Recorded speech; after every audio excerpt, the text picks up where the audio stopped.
ಅವರ ಭಾವಚಿತ್ರಕ್ಕೂ ಕೂಡ ಪುಷ್ಪವನ್ನು ಸಲ್ಲಿಸಿ ನಮಿಸಬೇಕಾಗಿ ವಿನಂತಿಸಿಕೊಳ್ತಾ ಇದ್ದೇನೆ.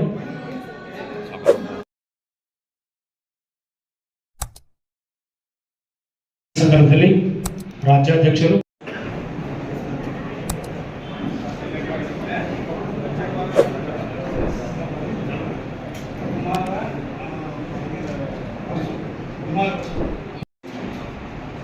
ಹಾಗೆಯೇ ಖ್ಯಾತ ಸಂಗೀತ ಗಾಯಕಿಯಾಗಿರ್ತಕ್ಕಂಥ ನಾಡಿನ ಮೂಲೆ ಮೂಲೆಗಳಲ್ಲಿ ನಮ್ಮ ಸಂಗೀತದ ಸುದೇ ನೀಡತಕ್ಕಂಥ ಶ್ರೀಮತಿ ಜಯಶ್ರೀ ಮೇಡಮ್ ಅವರು ಕೂಡ ಆಗಮಿಸಿದ್ದಾರೆ. ಅವರಿಗೂ ಕೂಡ